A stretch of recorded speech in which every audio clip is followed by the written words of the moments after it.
So the issue that Mickey was having, I'm just going to do a couple letters here. And I've got the profile bit in. I'm just going to cut a couple letters and kind of show my process of doing small detail. I'm cutting these outset, but they could be just as easily cut inset, but that would be with an artwork situation. And I can do that too if you've got some. This is driving me nuts. So this is where one of the many ways we differ, Henry, is I can't stand the feel of the cord off the edge of the bench. It just drives me nuts. I can't wear glasses or earmuffs. Well, we're different, no doubt. All right, so I'm just going to cut this couple letters offset here.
So there's my first cut. Now, up until this point, Mickey and I were right on the same page, okay? Let's assume that everything else is gone because I'm just doing the two letters here. My next step would be I would set that deeper so I can get a wider line around those letters. And that's what I'm just going to eyeball it. And so here we go.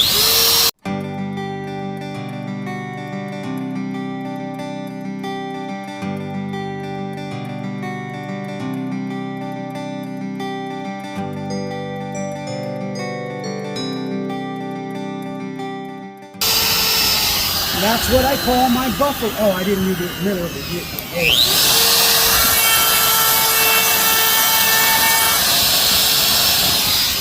So that's what I call my buffer zone. Now, here's where Mickey and I had a miscommunication. At this point, I would be, let me see. I'll put it different.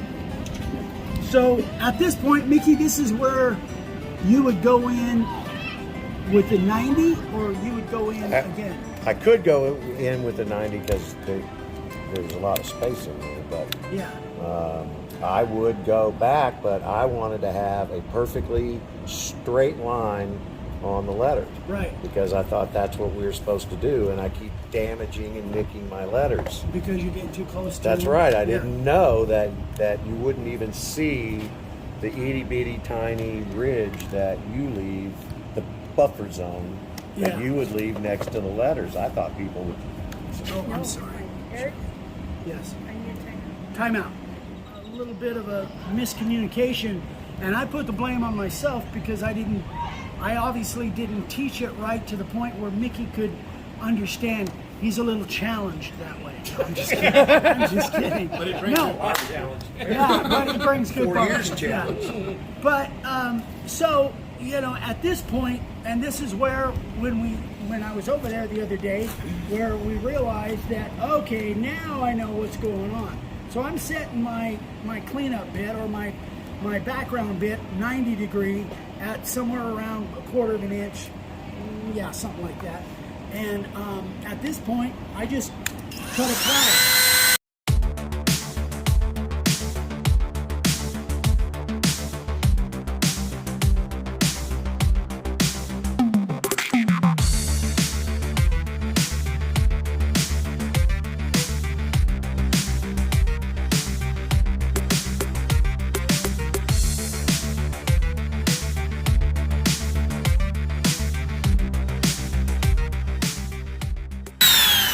So that's pretty much done for me. But what Mickey was not getting is he thought that all of these little tiny points and stuff, he had to have that all gone clear up to the edge of the letter.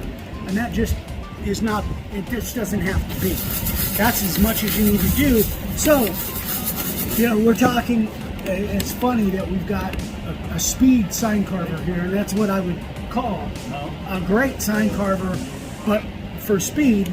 And then we've got me to the point where I can cut them somewhat fast, and then the way Mickey was doing it was taking him so much longer because he had another operation, and a really tedious operation of trying to get that background right up to the edge of that letter, and it's just not necessary. At least now everybody can do what they want to do, and Mickey want to keep doing that, you know, but it's just not necessary. So that's as much as you need to do there. And again, I put the blame on myself that obviously I didn't convey that well enough. So I'm hoping that this video, because I'm going to insert this somewhere, I don't know where, but I'm hoping that if anybody else has that issue, that, you know, this will kind of at least explain that a little bit more. Any other question? I mean, well, what you pointed out to me is that once you spray the background on, yeah, you don't even see that itty bitty tiny ridge there anymore. As long as it's below the surface of the board and you don't get a white spot. That's my biggest thing when I'm doing my background, is I want everything down below the surface of the board where I don't get a white spot when I do my sand. The background has to definitely be lower than... And if it does, then we'll just use a Sharpie, kind of like what Henry did on the edge of his board. But that really is... That won't makes nick it your so, letters, and they won't be skinny in places, and this is so much... I'll make signs, not in 5 minutes, but I'll make signs a lot faster. Yeah, it really will save you a lot of time and headache. You won't be so stressed out now. Now, if I was doing a template that was inset, like a silhouette, the same rule really applies. You're just on the inside of the letter, and then you're taking out the rest of the background. But the same process still applies to the point where you're making your initial cut shallow, narrow cut, and then going around again, a deeper cut, and then taking out the background on the inside rather than the outside of the letter. But the same rules apply, right, Frank? Same rule applies. So, thank you. Woohoo! Anyway, that is. Once he showed that to me, and he goes, "Why didn't you pick that up in my videos?" And my whole brain, because I'm very logical, you know, and it just short-circuited my whole brain. Like, I don't know. I watched 4 years of videos, and I never picked that up. And then we found a video that I did 5 years ago, and there it was.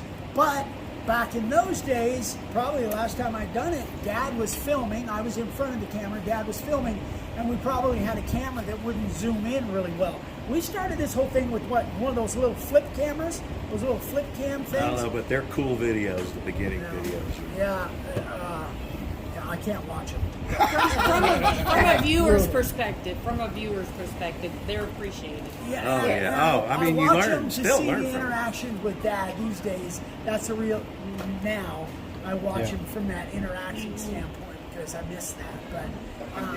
But before Dad passed, it was like, I don't have any desire to watch those old things at all.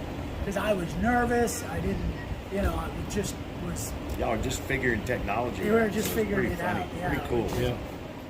Okay, so we are doing a real quick Q&A. There's some people had to take off, but there's some people still here. The hangers are Still here.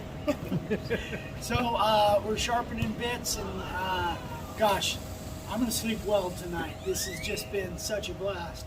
So Vicky says we're doing a Q&A.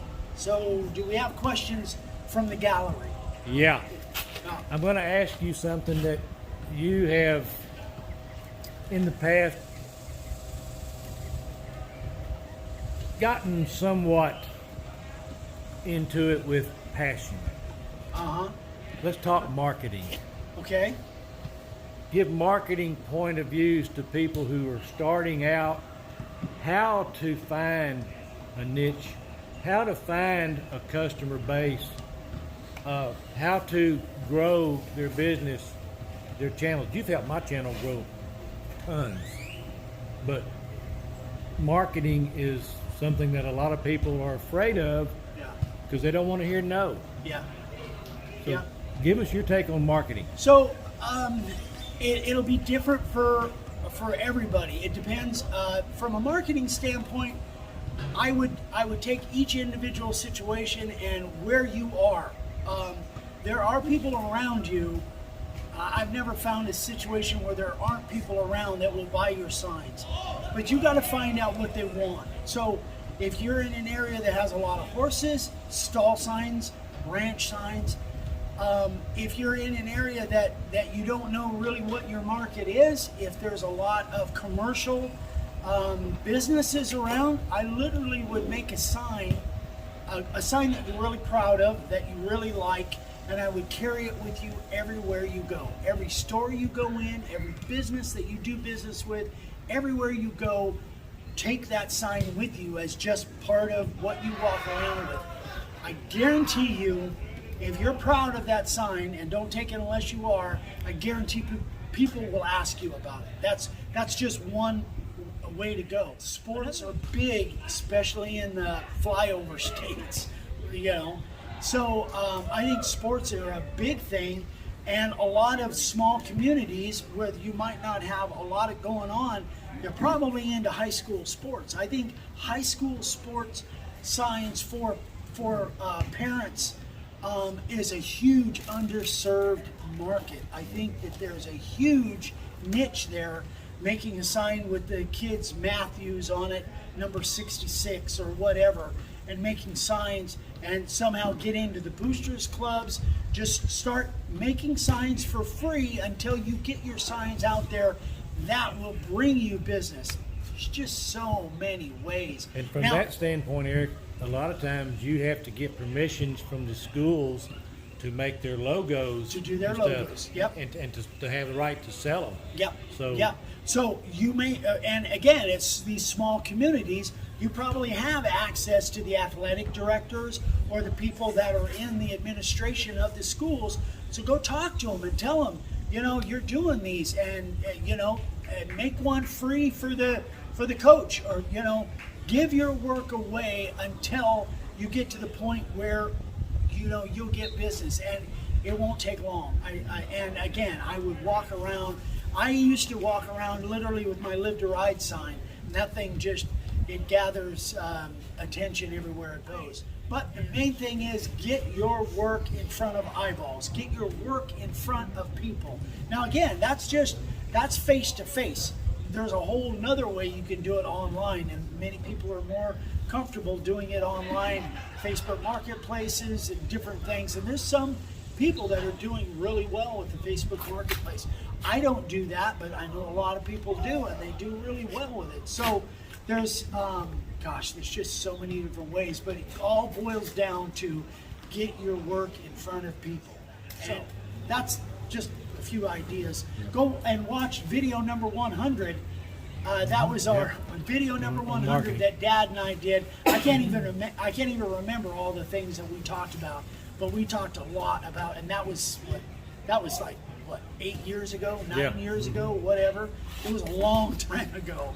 But video, because right now we're over 1,500 videos, so that was a while back. But that's a great video to watch for marketing ideas, and that's, there's as many marketing ideas as there is people. It's just a matter of being creative and figuring out really where you are if you're selling them face to face, where you are, your locality, and what will sell around you. Maybe you're in an area that's mountainous and there's a lot of cabins. Cabin signs are huge. Maybe you're in an area that has a lot of sports, maybe water sports, water skiing. Maybe you're in an area that has a lot of boats, transom signs, ramp. It goes on and on. So just be creative and open your mind. And no is not personal. Yeah, no. You know, when you go to McDonald's and they ask if you want ketchup for your fries, some people like ketchup, some people don't. The person that you say no to, they don't get pissed off because you said no, you don't want ketchup. Why would you get pissed off if they're not in the market for a sign right now? Exactly. But you know, so you know, don't. And I did when I was really young. I was really insecure and that really bothered me. But and again, I am in the mentality that you don't have to sell these things, they sell themselves. That's why if you can get your product in somebody's hand and let them look at it, they will sell themselves. You don't have to sell it. All you do is answer questions and tell them how much. That's it.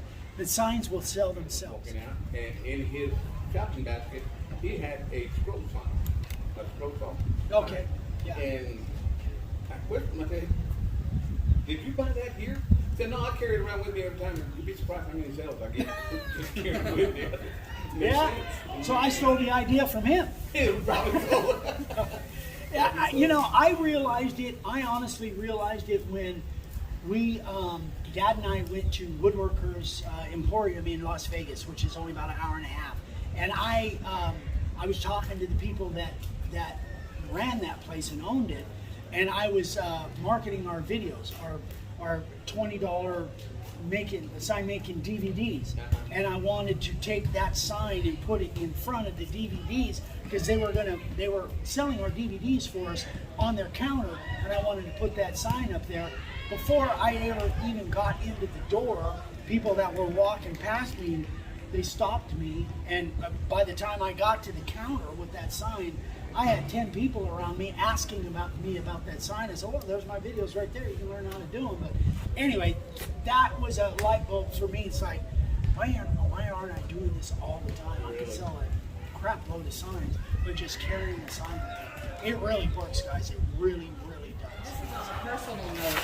Uh-oh. So Shut the camera off quick. if Are you carving hadn't come along, what would you have done other than carving? I think I would have gone in the military.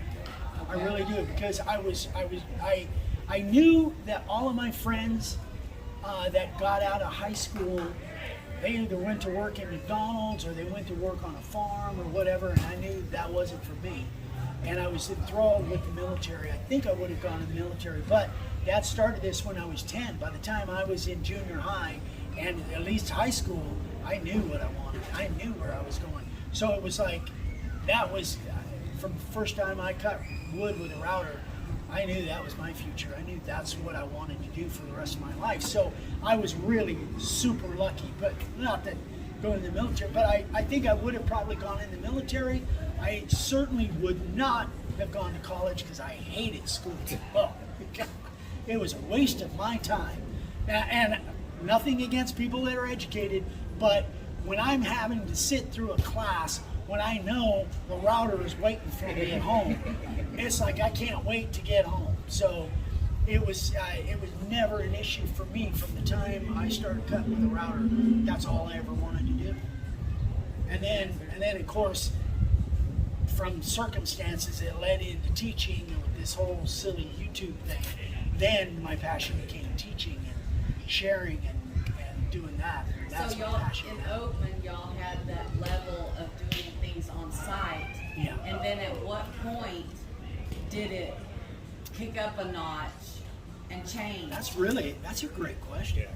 So at that point, we had the YouTube channel and we were going on the YouTube channel. We had just moved out from California. My dad was already in Arizona. He was living by himself. And Vicky, fortunately, I was blessed with a wife that followed me and came out and to take care of Dad. I didn't want him to be alone because we had been apart for like 10 years because we were together all the time. And he moved out to Arizona because he got so tired of California. that's another conversation. But but we couldn't leave because number one, Vicky wouldn't at that 10 point. years it took me to get rid of them. And but our kids were still in high school. So Yes. once our kids were grown and gone, long story. I'll try to abbreviate it. We came out to Arizona, living with Dad, and we all lived together, and that was all good. And then I started carving signs. I wanted to, because I grew up carving at fairs and craft shows and horse shows and flea markets, and I grew up doing that. In fact, even after Vicki and I were married and the kids were small, we were dragging them out to the San Jose flea market to carve signs. So I was just trying to do everything I could not to have to go to work for somebody else. So I was just trying to survive. So when we came out to Arizona, my cousin said, "Hey, have you ever been up to Rhoten?" And I go, "What's Rhoten?" And so it's a little country town. So we went up there, and I saw this place. I thought, "Holy crap, this is a great place for a carved sign." And they didn't have a sign carver. Because everything was through that prism of business and carving signs. So this would be a great place for carved signs. And so we went home. I got some samples. The next weekend, I went up there and set up. But we had already started the YouTube channel, but we were really just kind of sticking our toe in the water. We really hadn't gone all out on YouTube yet. But in the process, I was up there in Rhoten, and once I set up my store, I was up there 4, 5, 6 days a week for 6 years. In that process, we were also building the YouTube channel simultaneously. So I was working 6 days, 5, 6 days a week at Rhoten from 6 in the morning till 8 at night, but still doing the YouTube channel on the days I wasn't up there and starting to build that up. And it was starting to get to the point where Dad was so busy because Vicky was working somewhere else. It was just me and Dad. That was it. The business was me and Dad. Dad was getting so busy that I had to walk away from Rhoten. I knew the time was right to walk away, and that was a tough income to walk away from because the channel wasn't to where we needed it to be, but I just felt in my heart that it was time to walk away from Rhoten to come home and help Dad because he was so busy taking care of the business by himself. So the business in Rhoten first. I mean, it was. Oh, yeah. That's what he was busy doing. No, that was signs. me. Dad Okay. was no part of that. Dad was running the online business while I was in okay, Rhoten. okay. Yeah, I was doing all the Rhoten stuff, and Dad was running the shop, and then I would help as I could when I got home. But it just got to the point where I knew Dad was too busy, busier than he should have been, and I had to fish or cut bait. And it was time to shut down the Rhoten operation and come home. And thank God I did because he was running everything. I didn't know all of the operations. A month after I came home from Rhoten, he had his heart attack and had to have a triple bypass, and everything was on me. He was in the hospital. So somehow God figured that out. Amen. He figured that out. And so I was going to the hospital. What was it? It was 19 days in a row going to Vegas and back.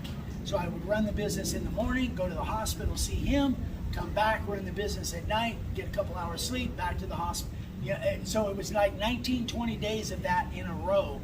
And it was like, thank God I came home from Rhoten when I did, because I was somewhat prepared in the operations of the business.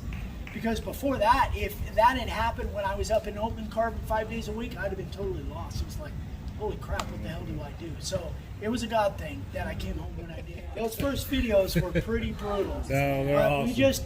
We just figured, you know what, we'll throw it out there. It doesn't cost us anything. Throw it out there just a little time and see what happens. And then it just kind of evolved. And we're still a tiny channel as compared to some of the woodworkers, but thank God we have a great group of people that watch us. Well, They're so the loyal. the quality that you Just bring is what crazy. keeps us here. It's crazy that for the numbers that we have from a subscriber standpoint, how much support we get. We just have such a Yeah.